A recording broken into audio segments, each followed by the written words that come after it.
경카톡 시청자 여러분 안녕하세요. 우예진의 외신톡 우예진입니다. 제가 오늘도 지난주에 이어서 외신을 가지고 브리핑해 보려고 하는데요. 이번 주 미국 증시에 대한 내용 정리하다 보니까 이 미국과 중국 간 회담이 가장 큰 이슈였습니다. 그거에 관해서 자세한 내용 알아볼 텐데요. 먼저 이틀간의 미증시 어떻게 마감했는지 시황부터 확인해 보도록 할게요. 먼저 한국경제 기사부터 보겠습니다. 화요일 오전에 나온 기사인데요. 뉴욕 증시 혼조세로 거래 마쳤습니다. 미국과 중국의 무역 협상단은 런던에서 협상을 재개했는데 미국 측에서 상호관세를 대부분 철회한 뒤 한 달여 만에 다시 협상 테이블에 앉은 겁니다. 이날 의제는 중국의 히토류 공급 문제였다고 해요.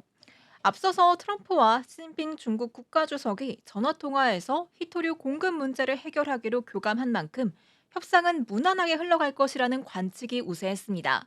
하지만 트럼프가 우리는 중국과 잘해 나가고 있다면서도 중국은 쉽지 않다고 말을 했거든요. 이렇게 협상이 쉽지 않다고 밝힌 점은 기존에 자리에 썼던 낙관론에 경계심을 심어줬습니다. 그래서 미증시 보합권에서 혼조세로 마무리한 거죠. 그런데 그 와중에 제가 지난주에 소개해드렸던 아이온큐가 2% 이상 올랐다고 하더라고요. 괜히 반가워서 한번 가지고 봤습니다. 그러면 혼조세로 마감한 다음 날이자 간밤인 뉴욕 증시 어떻게 마감했는지도 이어서 볼게요. 미중 협상 진전 기대감에 간밤 미증시 상승 마감했습니다. 미국과 중국의 무역 협상이 장기화되는 가운데 뉴욕 증시는 긍정적인 결과를 전망하면서 일제히 올랐는데요. 미국과 중국은 지난 9일 영국 런던에서 만나서 2차 고위급 무역 협상을 개시한 뒤에 10일에도 회의를 이어갔습니다. 그러나 여전히 합의에는 이르지 못하고 있다고 합니다. 월스트리트 저널에 따르면 하워드 러트닝 미국 상무장관은 10일 정말 잘 진행이 되고 있다면서 우리는 시간과 노력, 에너지를 쏟고 있으며 모두가 머리를 숙이고 긴밀히 협력하고 있다고 밝혔습니다. 다만 협상이 오늘 저녁에 끝나기를 바라지만 필요하다면 수요일 11일에도 진행할 것이라고 덧붙였는데요. 결국 양국 간의 이견이 여전히 남아 있다라는 뜻이겠죠. 협상의 핵심 의제가 양국 간 수출 통제 상호 완화로 알려져 있고 시장은 긍정적인 결과를 전망하고 있다고 외신은 짚었습니다. 케빈 해싯 백악관 국가경제위원회 위원장은 9일 이번 회담을 통해 중국이 히토류 수출을 허용하고 미국은 중국의 반도체 시장 접근을 완화하는 결과가 나올 가능성이 높다고 말한 바 있다라는 말로 기사가 마무리되고 있는데요. 여러분 지금 기사 두 개 보면서 계속해서 나온 말이 있죠. 미국과 중국 간 협상 회담의 내용이 뭐다? 중국 입장에서는 히토류 수출 줄게 반도체 줘. 미국 입장에서는 반도체 줄게 히토류 줘.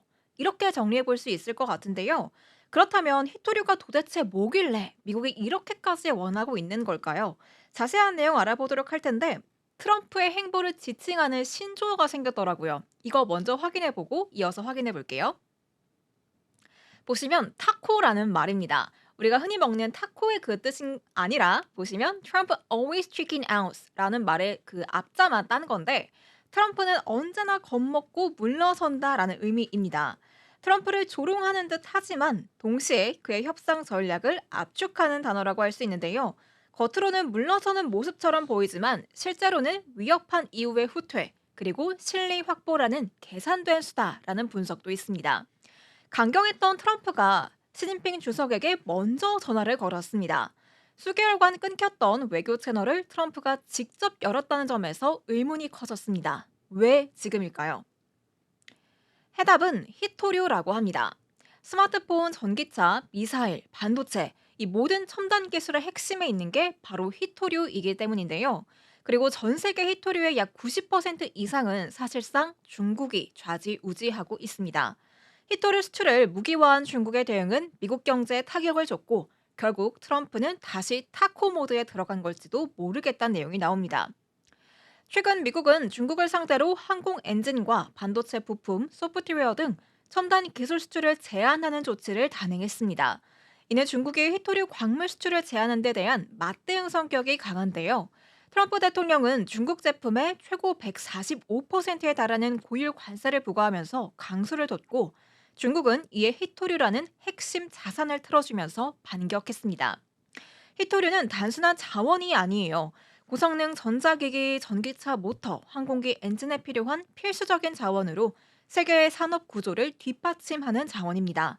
중국은 전 세계 히토류의 70%를 채굴하고 90% 이상을 정제합니다. 그러니까 중국의 손에 세계 제조업의 생명줄이 걸려 있는 셈인 거죠. 왜 트럼프가 이토록 히토류에 집착하는지 이제 좀 이해가 되시죠? 히토류 부족은 이미 산업계에 현실적인 충격을 주고 있습니다. 포드 자동차는 자석을 제때 확보하지 못해서 시카고 공장을 일시 폐쇄했고, 방산 기업들도 히토류 부품 수급 문제로 생산 일정을 조정하고 있습니다. 미국 국방부는 내부적으로 히토류 확보를 위한 신규 광산 개발과 정제 설비 건설 계획에 착수했지만 성과를 내려면 수년이 걸릴 전망이라고 합니다.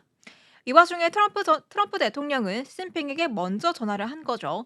공급망 전쟁이 실제로 미국 내부를 흔들고 있고 트럼프가 이를 무시할 수 없는 시점이 되었음을 알 수 있는 대목이었습니다. 히토리를 둘러싼 이번 충돌은 단지 자원 전쟁이 아니래요. 양국 모두 산업 주도권, 기술 패권, 심지어 외교 질서 재편까지 염두에 두고 있는데 중국은 히토리 수출에 허가제를 도입하고 일부 출하를 중단하면서 미국 기업에 압박을 가했습니다.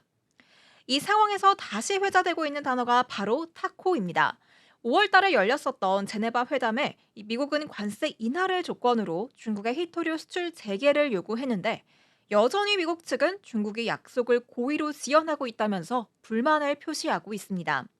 블룸버그는 트럼프 행정부의 무역 전략을 거래 중심적이지만 예측 불가능하다고 평가하기도 했는데요. 이렇게 트럼프 대통령에게 히토류가 너무나 중요한 이유 알아보고 왔습니다. 현재 진행 중인 미중 간 협상이 잘 되고 있다는 말도 있고 한편으로는 불확실하다 이런 말도 나오고 있는데 사실 어떤 쪽으로 확정이 되고 있다 이렇게 짚어내기는 조금 어려운 것 같아요. 그래서 제가 오늘 종목을 추천하는 기사를 고르는데도 진짜 많은 고민을 했습니다. 아예 그냥 좀 두 가지 종목으로 짧게 소개를 드려볼까 하다가 그러기엔 제가 너무 여러분의 선택지를 좁히는 것 같아서 여러 종목을 추천하는 기사를 가지고 봤는데요. 잠시 뒤에 외신 기사 통해서 어떤 종목들인지 알아보겠습니다.